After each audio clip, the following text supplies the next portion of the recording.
Hello, hello everyone. Welcome again on this SOC Analyst live stream. This is day 22, and we are going to talk about the malware. So this session is completely depends on how what is malware, how malware basically spreads on the computers, how you can mitigate it, how you can find it, or how the malware knowledge will basically help you in your SOC journey. Okay, so malware is a very important term in cybersecurity, which you need to understand, which you need to uh, observe whenever you are doing the activity for SOC L1, right? So in this complete session, we are going to talk about the malware, and if you haven't checked out the previous videos, make sure you check out all the videos related to SOCL1. There are 21 videos which are live basically, and including this one, there are 8 more videos we have, and then I will wrap up this SOCL1 series and then move with the SOCL1, L2. Okay, so without further delay, let's start today's session. And before starting it, I welcome you all, those who are joining and have consistently watching the videos, making some comments and sharing it over the social media or in LinkedIn or all across network. So thank you everyone. If you haven't subscribed it yet, make sure you subscribe, and let's start.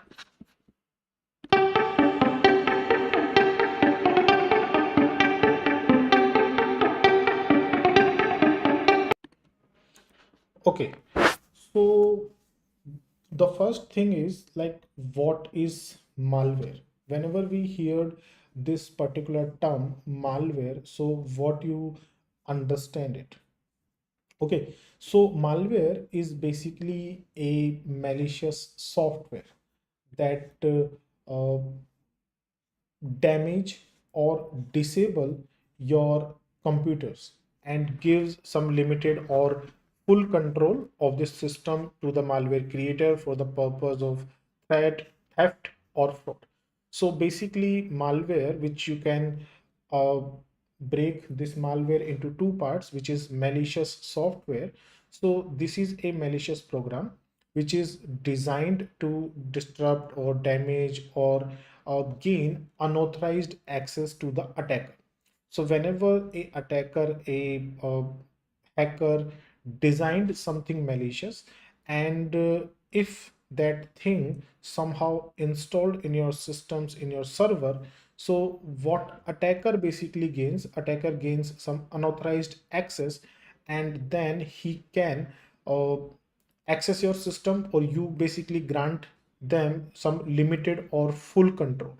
So they can damage your computers, they can disable some functionalities of your computers, or they can do some uh,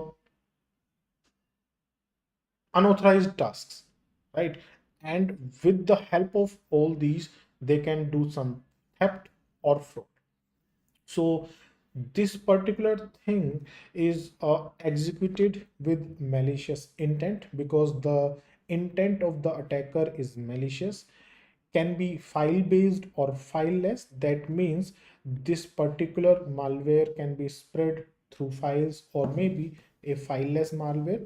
Then somehow attacker basically use some obfuscation techniques to bypass your protection mechanism, like whatever detection rules you are using in your servers, in your systems. So to evade the detection, the attacker use some kind of obfuscation techniques, basically some encoding techniques, or uh, checking the correct created malware with many of the available antiviruses, so if to see if they can capture it or not. So they use some techniques, and then the attackers can also use the malware with a remote command server to particularly monitor you, to particularly gain some limited or full control of your systems. Okay, So whenever we talk about the malware, and in malware, that means the malicious software, somehow they completely enter in your system. So if I talk about like how these malicious software can get into your system, can anybody tell me in the comments like how many ways we have, like someone or attackers can basically send this particular malicious program into our system or server? How many ways we have? How many different ways you have that a malware can get into your system? How? Suppose if I give you one example, like using attachments, you all are receiving some spam emails, like emails with some attachment, and in attachment you will see some files, maybe some document files or some mobile files, like apk files or ipa files or some exe or executable files or some program files. So attachments are the common way that attacker will basically use to spread the malware to the world. We all receive some spam emails that contains some attachments. When you download that particular attachment and then open it, so that malware can be installed in your system, and then can attacker gain access of your system. So attachment is the common thing. So can you tell me what other ways we have that attacker can use to access or to spread malware? Attachment is one of them. Any other ways you know about? Quickly tell me in the comments if you know any other ways to spread malware apart from attachments. Okay, so let me tell you. So like the removable pen devices like pen drive, some fake programs, file sharing, right? The downloading files, games or screensavers from internet website, or using WhatsApp, using Telegram, like instant messenger applications, or browse using browsers, untrusted websites. So these are the common ways that attacker basically use to spread the malware. So if I talk about the key objectives of malware, like what is the purpose of spending or spreading the malware to the world or targeting a particular system? So the objectives are very simple. The attackers, the hackers is basically wants to steal some information. That information may be your credentials, maybe your data, or maybe your trade secrets. So in malware there are different categories we have, like according to the technique, according to the work, the malware is divided into multiple categories, and these categories are known as malware family members, right? So in malware family members like virus, the spyware or keyloggers or ransomwares or worm, so these all are the malware family members. And according to that, suppose if you sent or if you installed or if you download some virus in your system, so the work that a virus do, it will be different from the work that a ransomware will do. Okay, so according to the category, the attacker maybe wants to steal your credentials, maybe data, or some trade secrets, and some financial gains also, like using ransomware, using crypto miners, or card schemers. You are often hear about the crypto miners. Hopefully, I think you all are somehow on some point downloaded the miners in your system, crypto miners, which basically mining some crypto coins using your system, right? So these crypto miners somehow uh, attached with malicious files, and if you download or if you are using those crypto miners in your system or with the help of your system, an attacker can basically gain access of your system or somehow controlling you.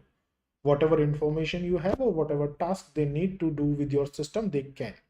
So the financial gain is one of the key objective. The disruption, that means defacement.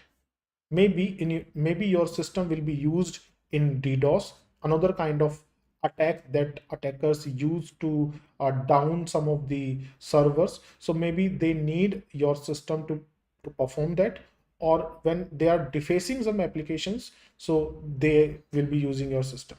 Then persistence, so maintaining long-term hidden access, so that might be the objective. And command and control, which is known as C2, so connect infected machines into botnet. Suppose a malicious software somehow installed in your system, so your machine will be infected, and then attackers are using that infected machine to connect with the botnet, and then using the botnet for further tasks. So these are the key objectives of an malware, right? Or these common techniques like the attackers use to distribute malware on the web is like social engineering, like somehow tricking users into clicking on innocent looking web pages. Somehow you are visiting an application that looks like a legitimate application, and giving you some products on very discount price. So you are clicking onto that thing, and somehow you a file will be downloaded into your system, and then malware will be installed. So social engineering is one of the common ways the attackers use, or common techniques the attackers use to distribute malware. Then spear phishing websites, like the legitimate websites to steal your credentials.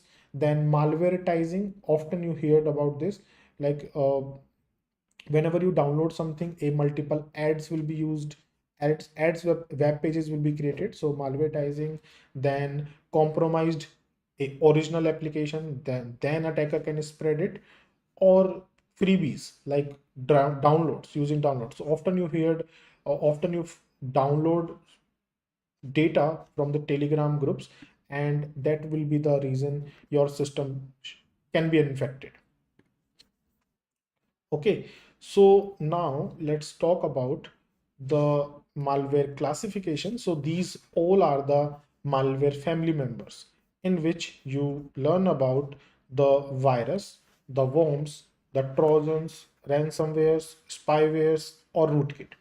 Okay, so if I categorize these malware family members into a single line, so the virus can infect and spread through files. If a virus is in your system and you copy files from one system to another, then virus can be spread, right? And then the example of some virus, which is CIH or Melissa. These are the common viruses we face in previous times. And then the detection clue, like suppose you are investigating, or your task is to detect some unusual activity in your system. Like you need to observe if a malware is uh, installed in your system or not. So how you can detect it? So you need to check the unusual file changes. You need to check out logs. You need to check out the task manager activity. You need to check out the processes. If you find out like unusual, some files names are changed unusually, or some more files are available in your drives, so that might be the indication a virus will be available in your system, right? The worm is basically a type of malware that self-replicating via networks. If a worm will be installed in your system, and then it will self-replicate, that means if you have that infected file in drive D, so it will automatically replicate it with all folders in drive D and some another drives, right? So worm can be also dangerous, and the name of a worm which we previously faced is conflicker. Then how you can detect that worm thing, which you need to analyze your traffic. If you face, or if you see high outbound traffic, right? You in your network, you have two type of traffic, which is inbound or outbound. So in inbound traffic, you basically see whatever connections, whatever systems you are connected to. And in your outbound traffic, you basically observe how many networks or how many connections your system is connected to. So you need to observe some outbound traffic, and you can check out by running a simple command, which is netstat. If you follow the previous videos, so I already told you about that command, which is netstat -n, and then whatever packet you need to see, so 32 you can check out. So that command will show you the traffic, and using that traffic you can check out how many connections are created in your network, and then you can observe or check each connection one by one. Then the Trojan. So Trojan is basically type of malware that disguised as legitimate. That means, right, like what, how, or how it can be spreaded. So it sees like a legitimate software, but it is not. Suppose I will send you a APK file of a calculator. You see, like you see in your system, like this is a normal calculator file, but it is not. So it looks like legitimate, but it's a fake one. And the name of a simple Trojan is Zeus, and how you can detect it using unknown parent processes. You need to observe all the processes that have or that generated in your system, and using that you can detect it. Then ransomware. So ransomware is one of the commonly used uh, malware family member, because attackers normally spread ransomware to particularly get some financial gain. Because once a ransomware enters in your system, it will basically encrypts all your data. Whatever data you have in your system in drives, it will encrypts it, or until or unless you will not decrypt it with a specific key, you are not able to decrypt your data, right? So ransomware basically damage more in your system. Without getting the correct key, you cannot encrypt your drives, and then you basically cannot access your data. And name of a ransomware, which basically a whole world faces many issues, which is WannaCry. So how you can detect it with some simple rules, like if some file extensions are changed in your system, in your server, we have some files, we have some uh, data, and if you observe like some of the extensions are changed, like suppose you have a file with .pdf extension, but somehow that file changed to .exe extension.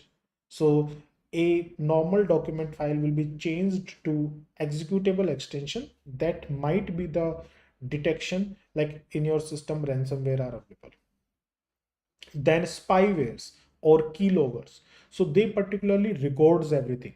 Whatever you are doing in your system, in your server, they record everything. Whatever keystroke you are pressing from your keyboard, whatever activity you are doing, uh, whatever folders, whatever paths you are visiting, everything everything will be recorded, and that recorded data will be send it to the remote locations, like some attacker server, and then they will observe the data sent it by your system, because your system was infected through the spyware.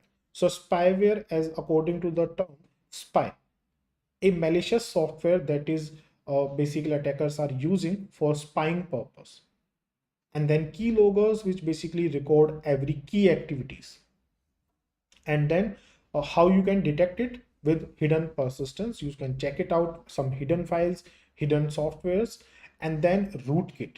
So rootkit is basically one of a kind that hide its presence in your system. If a rootkit is available, it automatically hides itself. You cannot find out like where the rootkits are available. And the name of a example like is necurs, and you can check out the rootkit with some hidden services or processes. Whenever you are observing your task manager to check out the running services or running processes.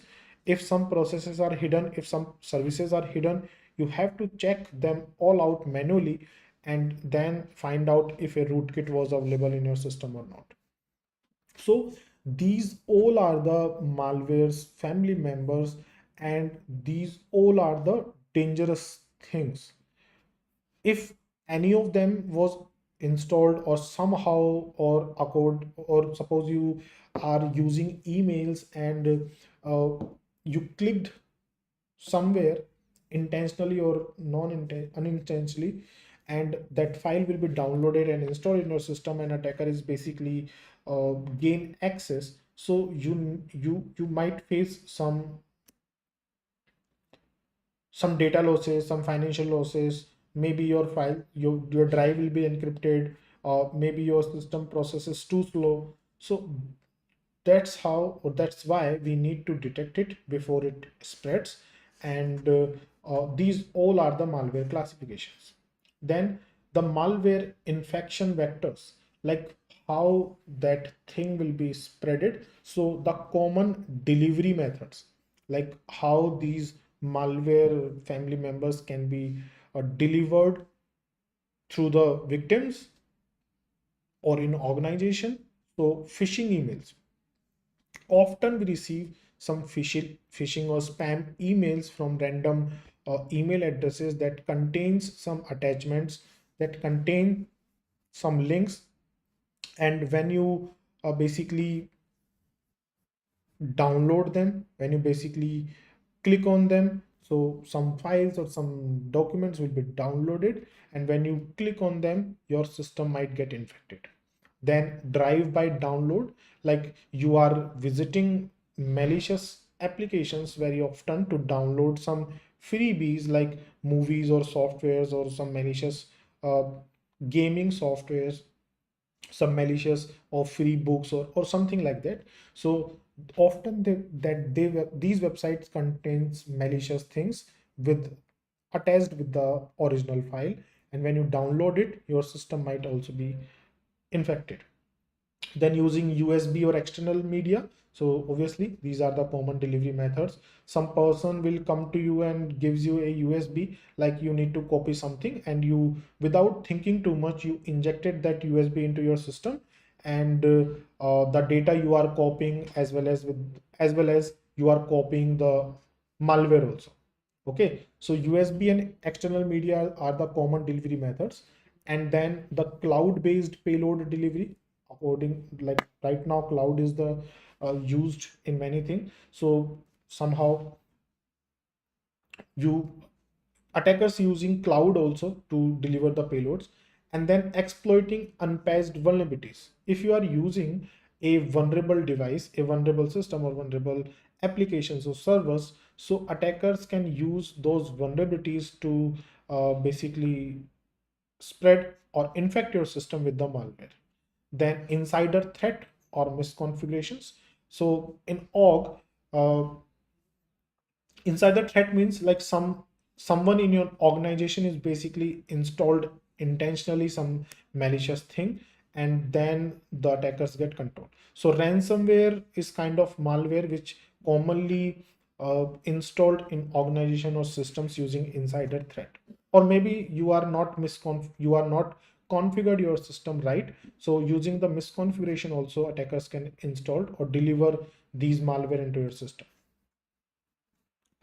Then the malware life cycle. If I talk about the malware life cycle, so which will be like delivery, execution, installation, then command and control, and actions of objective.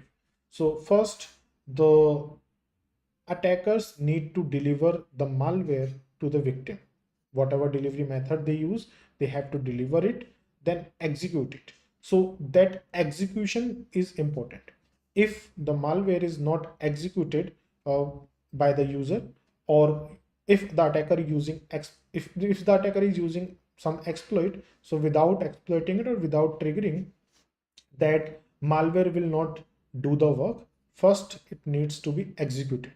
Then you need to install it. Basically the user will be installed it. So create some persistent or modifying some startup entries or registry entries. So the attacker is basically delivers some malware into your system, then it got executed, and then it installed in your setup startup files or registry settings or modified something and creates a persistent connection. After that, the thing is connected with the attacker server, which is known as C command and control. And then the attacker will do the objectives, like whatever they want to do, whatever the intention is, like exfiltering the data, encrypting data, or any more dangers. So this is a real world case study. Like I talk about like WannaCry. So WannaCry is basically spreaded in 2017, and most of the world is affected by this. Many of the organizations facing this ransomware attack back in the 2017. So this is a ransomware category malware which installed in Windows system and installed remotely with the a Windows vulnerability which is called Eternal Blue.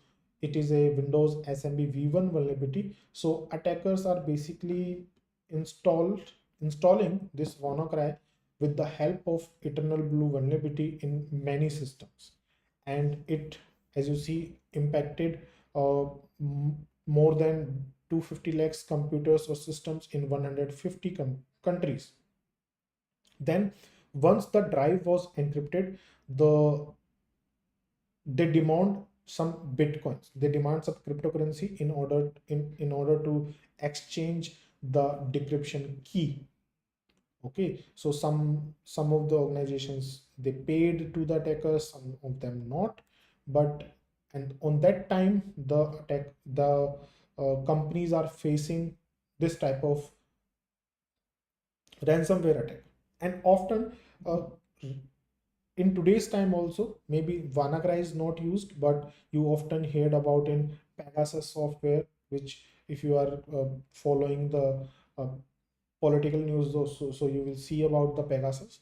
Then if I particularly talk about the WannaCry, so if I want to map it, so we talk about the MITRA framework in our previous sessions. So the mapping, if I want to map it WannaCry, so it is uh, T10159, which is command line execution. So these are the IDs of ATT and CT. Then the indicator of compromise. In the concept of malware, if you want to see the IOCs, so what type of IOCs? Some file hashes, which is SHA-256 or maybe MD5, the IP addresses or domain names, some URLs, some registry keys, some file names, or the process behaviors. These all are the indicators of malware, like IOCs, how the malware can be infected or how you will basically detect it. So you need to check out the file names, the paths, you need to check out the registry keys, you need to check out the URLs or C2 servers, IP addresses, connected IP addresses, domain names or file hashes, and your running processes behaviors. Then these all are the file malware. Then file less malware will be that malware that doesn't rely on traditional files.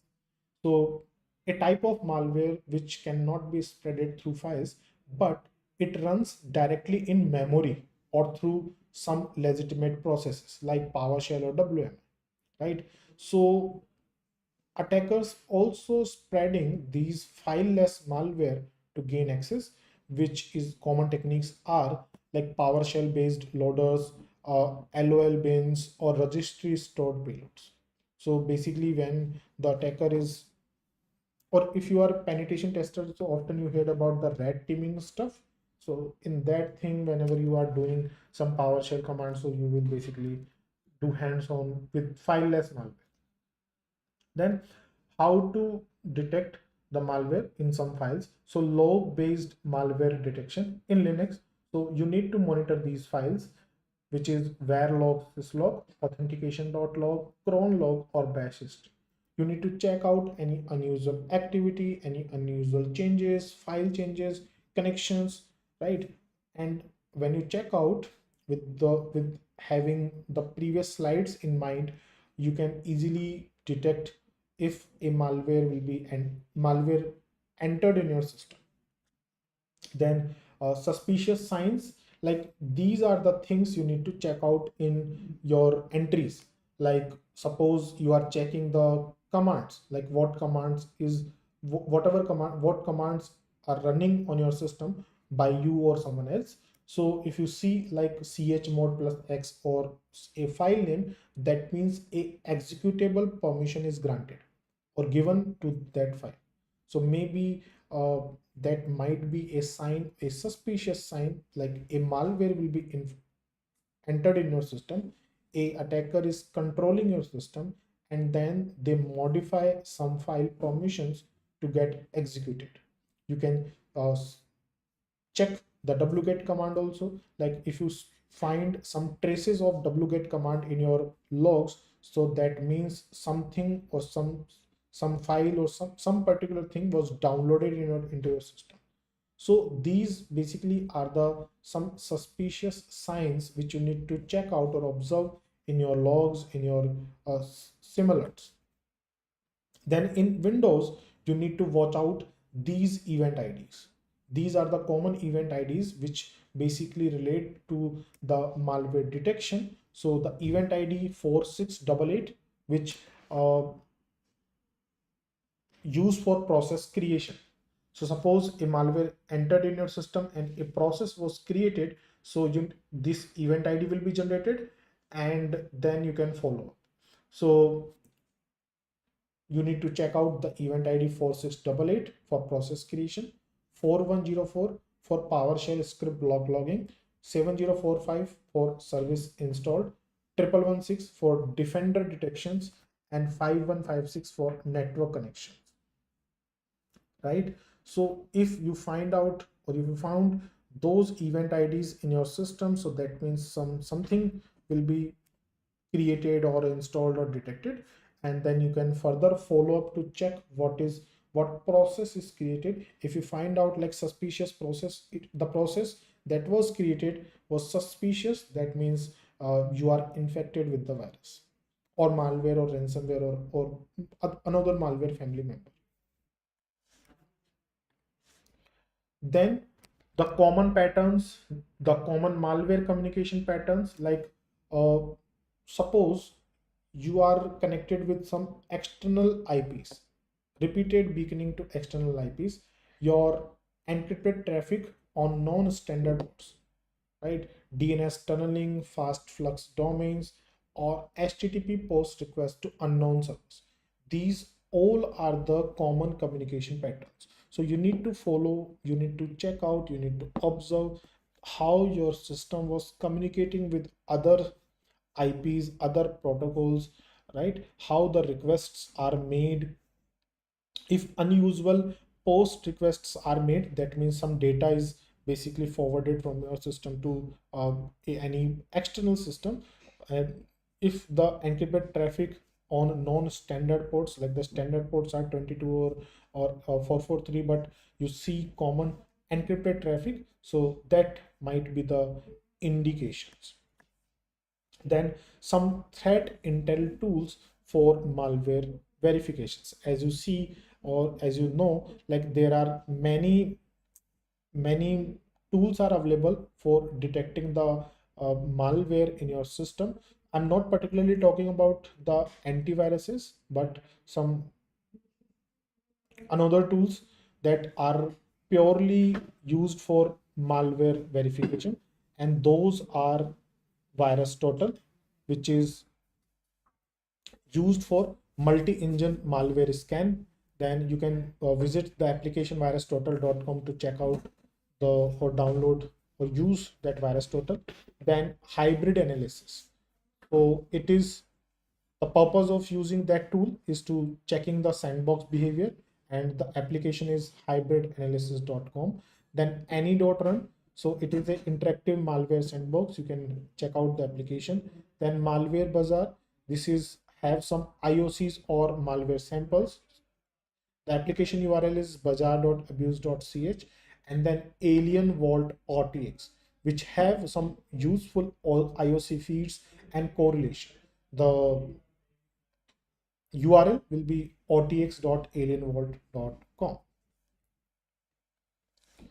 So now the workflow for SOC. So first you need get alert. You need to detect some suspicious activity. So alert, then tries. You need to validate with IOCs with threat intelligence feed to check out if the alert was actually useful or a false alert. Then containment, which basically isolate the host so it will not further forwarding some important data. Then remove the malware, then restore the data or services, and then improve your detection. So this is how the SOC analyst responses to the malware.